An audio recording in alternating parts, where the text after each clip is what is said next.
Welcome to Go Behind the Ballot, a podcast where two Texas moms go on an educational quest to demystify Texas politics.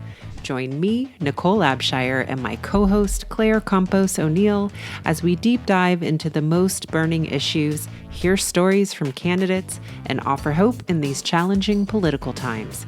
Let's saddle up and go behind the ballot.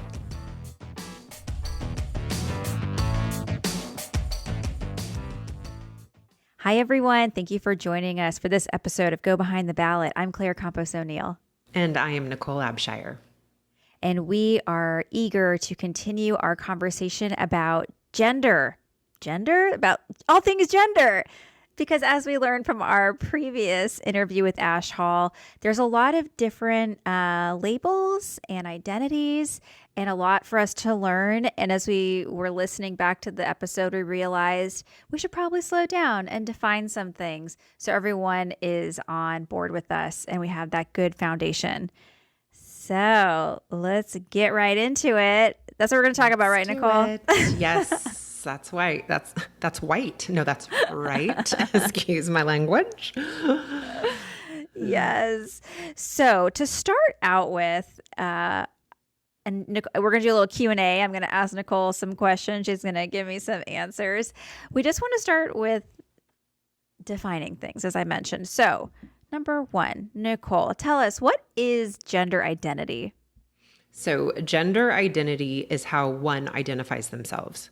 So, whatever you feel like you are on the inside may not be what you look like on the outside, but it's how you identify yourself. So what would some of those labels look like? I am a woman. I am a girl. I am a boy. It's those things. It could be I am non-binary, meaning that you don't really identify yourself in either category. So yeah, those are some of the examples of someone's gender identity. Gotcha. I think I had this question for later, but I'll ask it right here.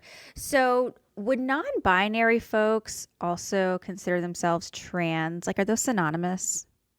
Well, okay, actually, I should probably back up and say this is based on my experience with my family and my research. And in no way do I want to at all take some sort of broad platform here and think that I'm speaking for other people. So this is all from my understanding. My answers are all from my experiences, but I certainly wouldn't consider myself the be-all end-all expert. But I have done some research and I do know some things. So this answer, I don't know that it will be true for everyone, but this is my understanding, which is that transgender has become more of an umbrella term. And, if you just kind of break apart the two parts of the word trans and gender, right? Trans meaning sort of you can trans meaning go between, right? Just even that part of the word.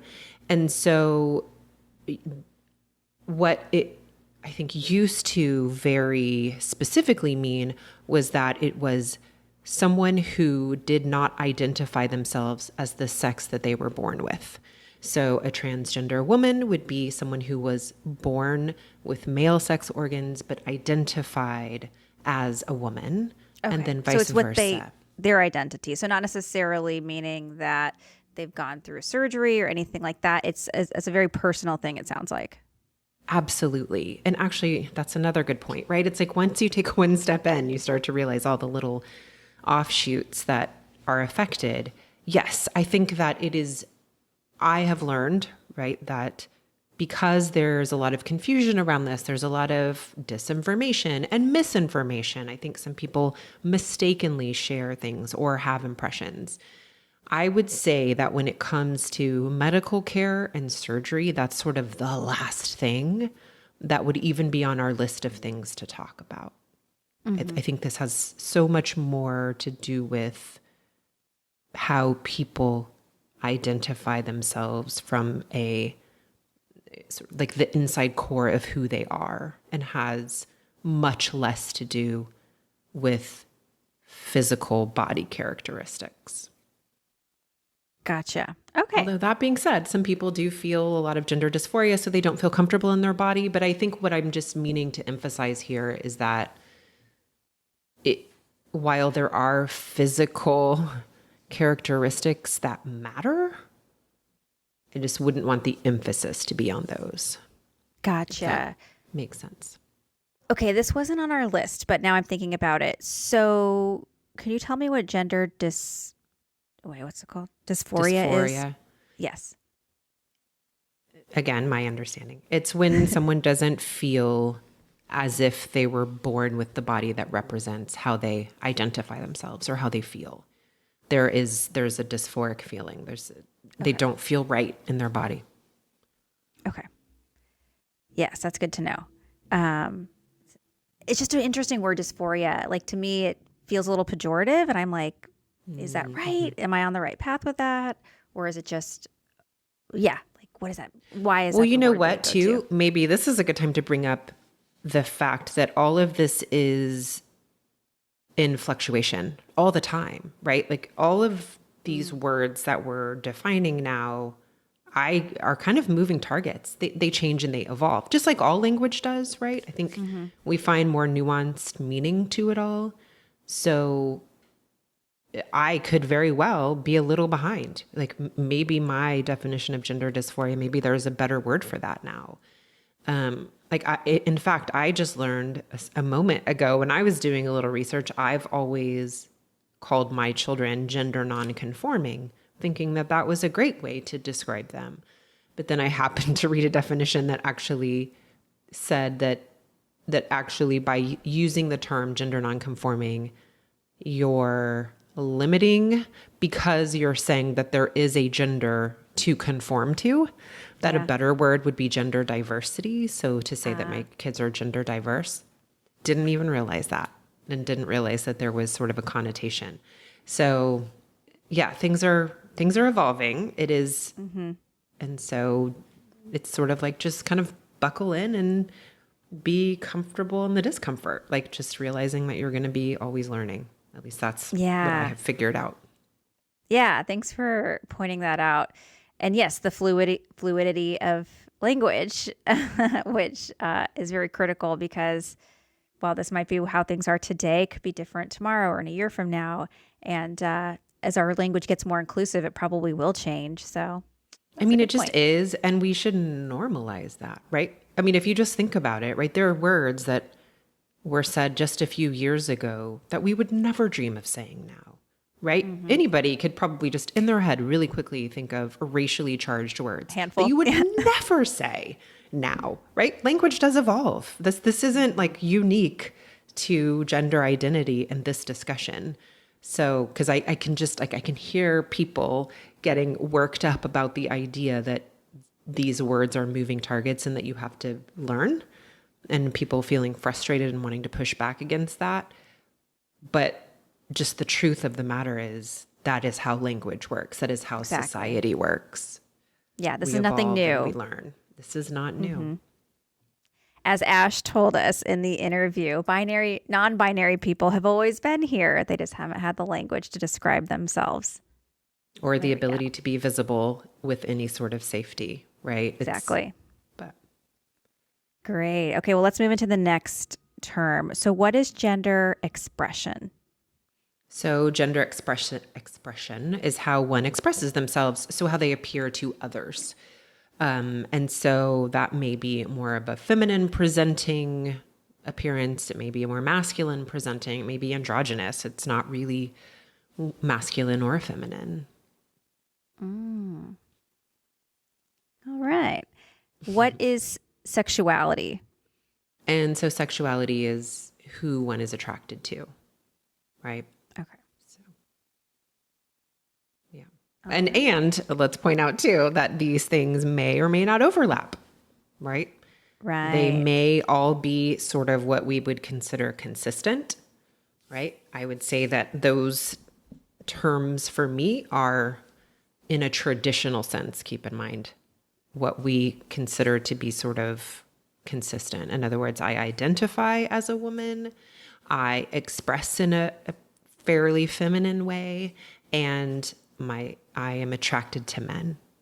So I am heterosexual, right? And cisgender. I was born a woman. But for some people, those things can all look very different. They may express in a sort of masculine way, but identify as a woman, and they may be attracted to men, right?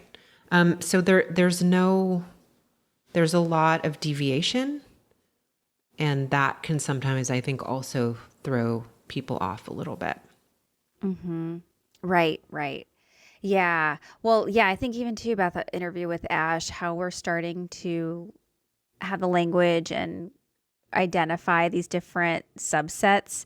And that feels, at least to me, kind of new.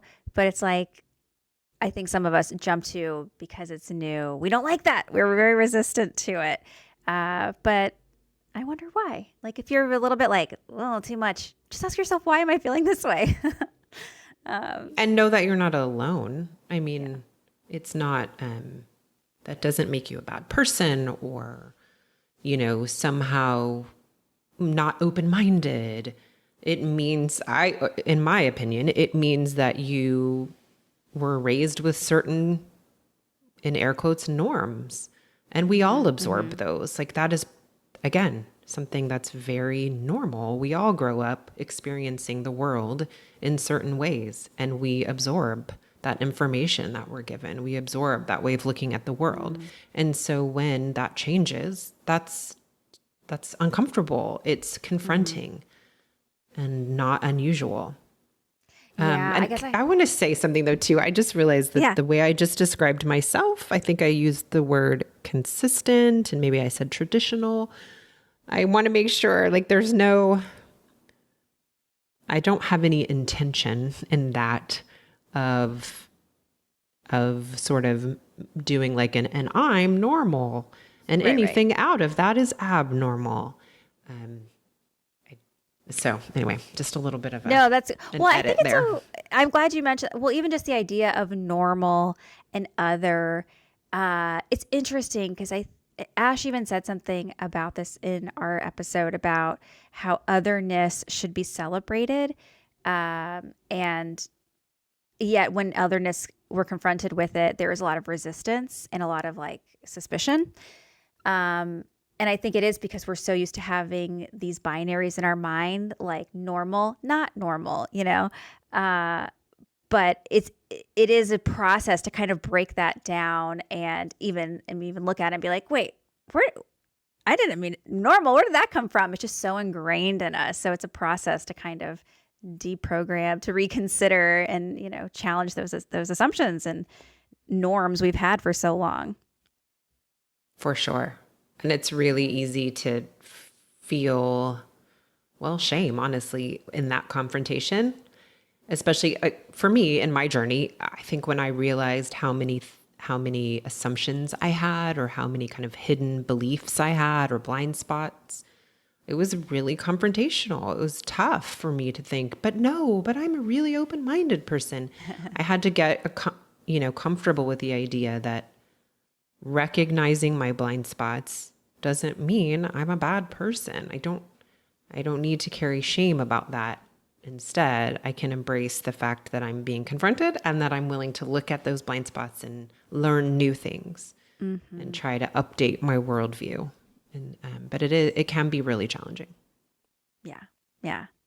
We're not perfect, folks, so we're gonna do our best to improve, but recognize we're gonna fall, and that's okay. We just keep trying to get a little bit better each day. Okay, let's move on to the next term. So we talked about this in the show, and I was like, we should probably define it. LGBTQIA plus, that community. That's a lot of letters. Not everyone might know what each of those letters mean. So can you spell that out for us, Nicole? Yes. So this is another one actually where when I was getting ready for today, I realized, I had one of the letters wrong. Okay. So, L, lesbian. So lesbian, G, gay, B, bisexual, T, transgender, Q, queer, I, intersex, A, asexual. Oh. Yeah, I thought it was allies. but turns out it's asexual. And it also could be different things, different places, but that's the most current thing I found. So, well, and I think the interesting part about that too is that shows kind of how there's a lot within this conversation, right? Because within those labels that I just named, there's sexuality represented, there's gender represented, there's there's physical characteristics. Like there's a lot. It's a big umbrella. So that adds, I think, to some of the learning that needs to happen. Right. Kind of the categories it can feel like a lot. Yeah. Yeah. Like they're all kind of mixed in there and you're probably backing up like, wait, I thought this was what? Okay. Yeah. Yeah.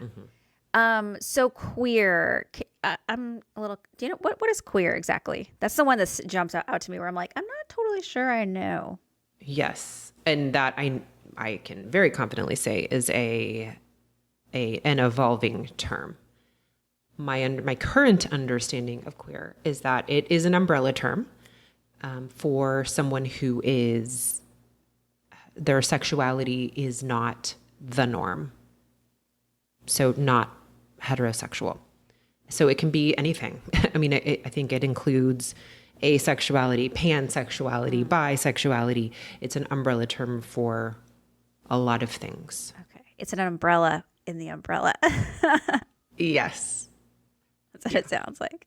Yeah. All right. All right. Cool. Okay. So I'm curious about pronouns. You know, I think more often when we're filling out forms or paperwork, we're being asked what our preferred pronouns are. Can you talk to us a little bit about that? Why that's important for us to ask that and be respectful of pronouns? Well, I think it's important because it shows a level of respect for people. I think it automatically creates groundwork where you are saying to someone else, I respect how you identify yourself, and I am willing to extend that respect by using pronouns that you designate for yourself. I think it's just a real ground, a space for establishing respect.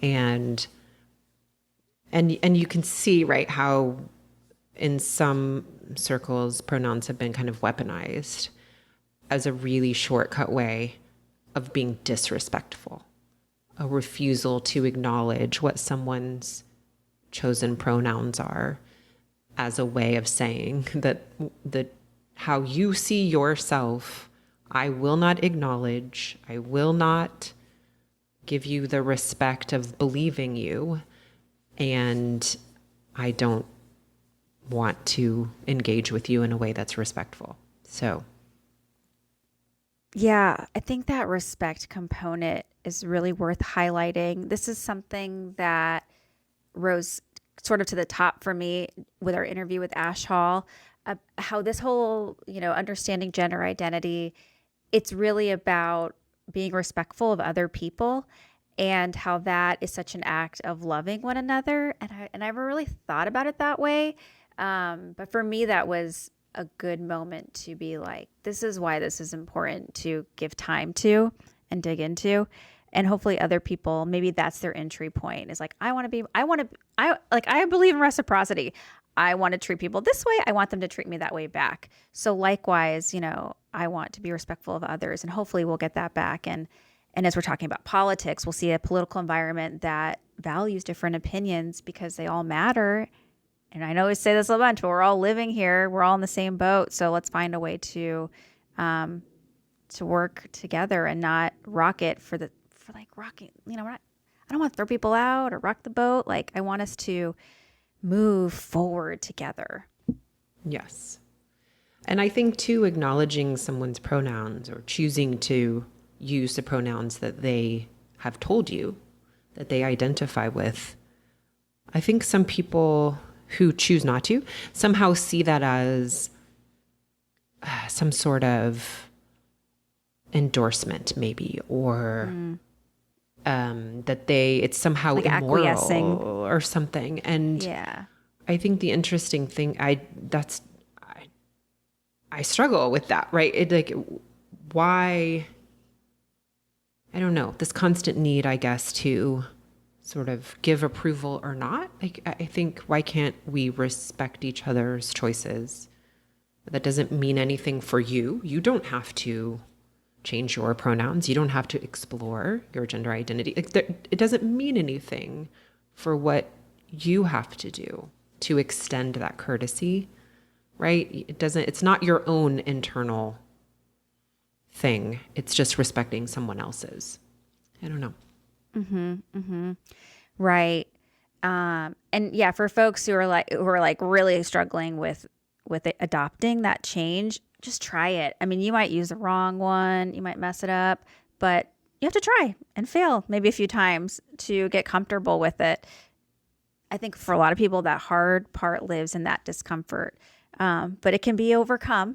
So if someone says my preferred pronouns are not what you think they are, just try it. I know I get caught up in my head about this, like, oh, how am I going to like say they? Like, I don't know, like I'll figure it out.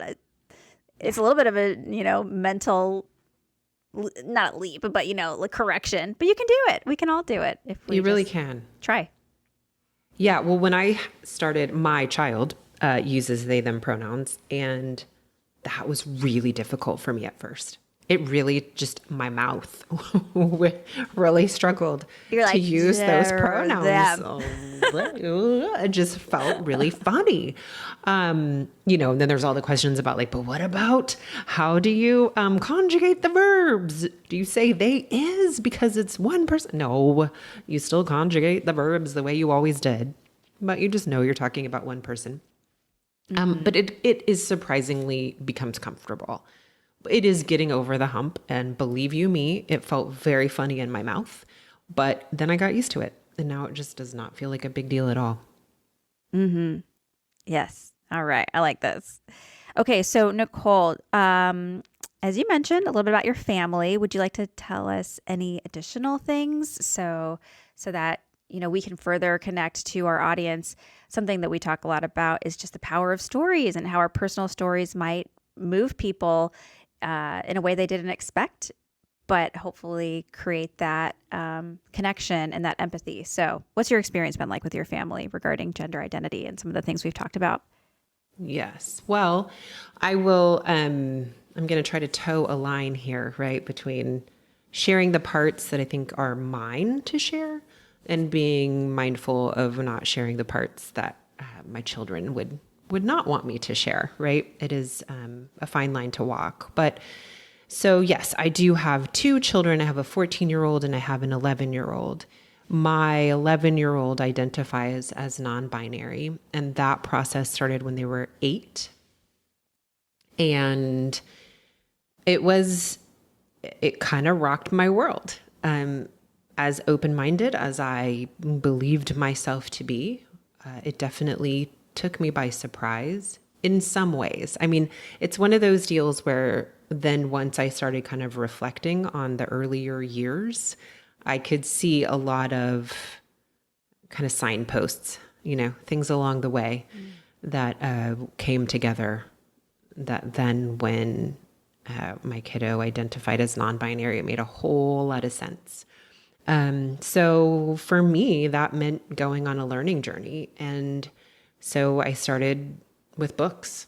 And so I read, well, that's actually probably not actually where I started. I started with trying to meet other moms who could guide me. And yeah. How do you find those moms?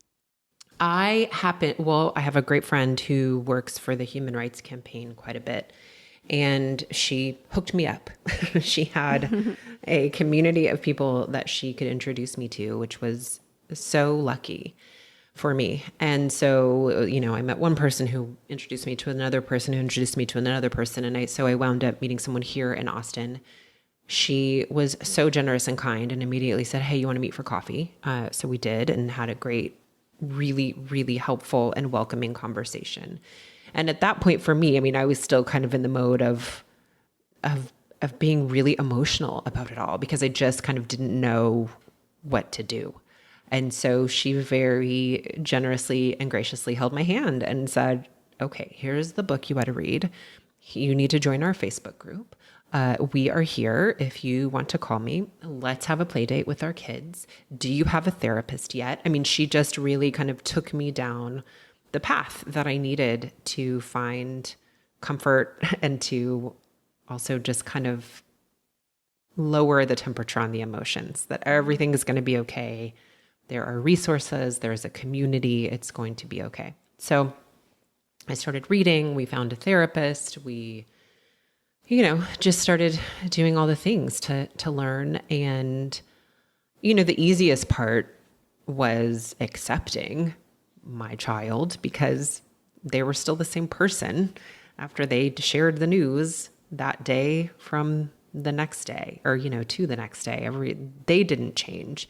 It was just kind of us around them that needed to adjust to, new pronouns and a new learning journey and all of that. And yeah, so that's what we've done is learn about it all. I also had to then become kind of the ambassador for the rest of my family.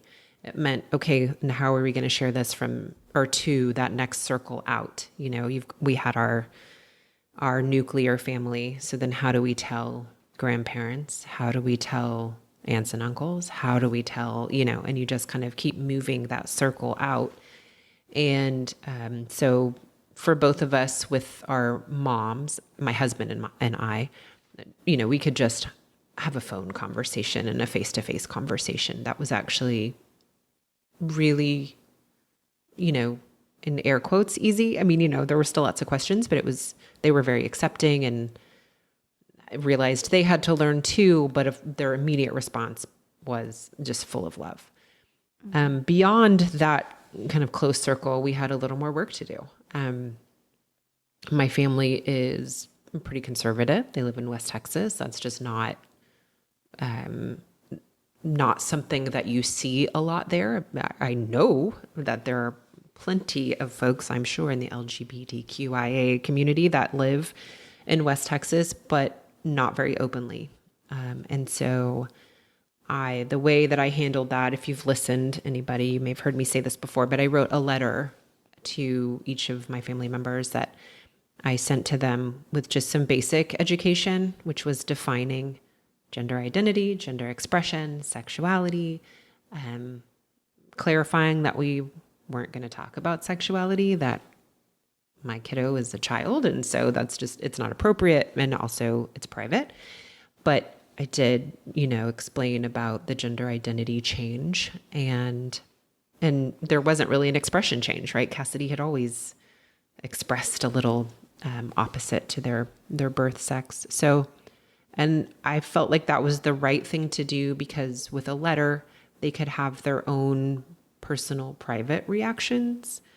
And then I also was pretty direct in the letter that if they had any questions, that I was definitely here to answer them with an open heart, but that if there was anything that they felt uncomfortable with or kind of disapproved of, that to please not ever raise that in front of Cassidy, to please share that with me and we can work it out as adults, but that I would never want that to happen in front of Cassidy.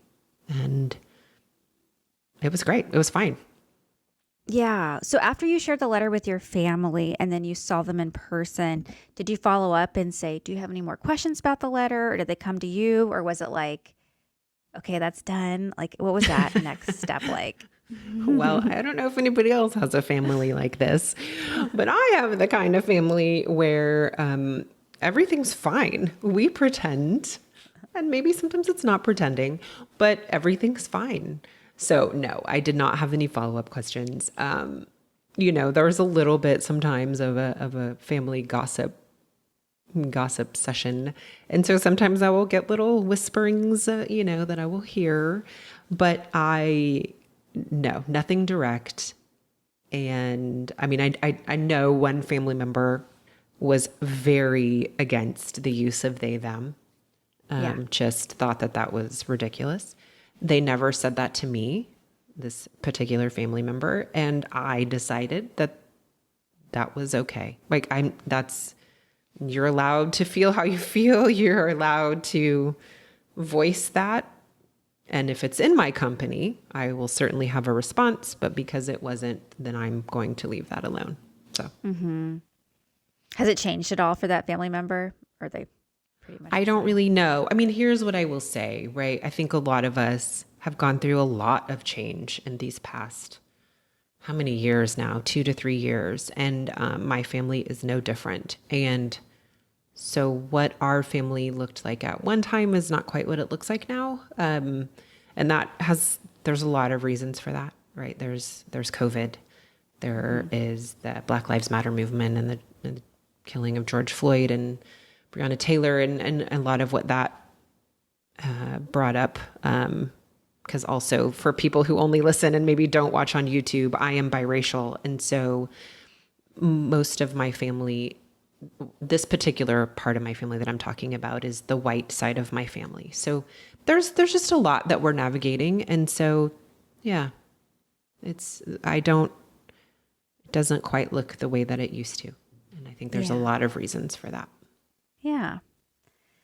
Yeah. Well, what would you suggest to other parents who have children that are going through maybe are questioning their identity or, wrestling with that?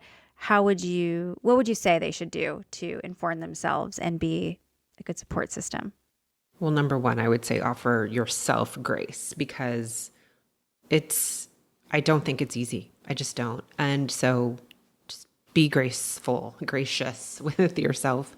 And then also I would really encourage you to reach out, and I am here. So go to our website, hit our contact form, and in the notes, you could just put, Nicole, can you get in touch with me? And I will happily email you back. And we'll probably add you to the newsletter, but you'll love it. And Nicole will personally get back to you. Yeah, let's let both happen. And then also, if you don't feel comfortable doing that, obviously that is okay. And I would highly encourage you to find a community. And there's so many ways to do that. You could go to Out Youth. That's an organization here in Austin that helps children and families of queer kids. And I know that they could hook you up with a lot of resources. So I've done caregiver groups there. They're super kind, very welcoming, never want you to feel guilty or ashamed. Like they are very kind. So there are lots of resources, and we'll also put some, how about in the episode notes of this. So you can look there too. But yeah, reach out, find people, and offer yourself grace. Yes. Yeah, the one thing I'm thinking about that you said regarding your personal experience is how you felt really emotional in the beginning because you didn't know what to do. And I thought about I think in our lives, we kind of have this roadmap and we're like, we're going to go over here. And then I'm imagining that probably felt like I got a little ripped up or completely changed. And then you're like, I'm lost.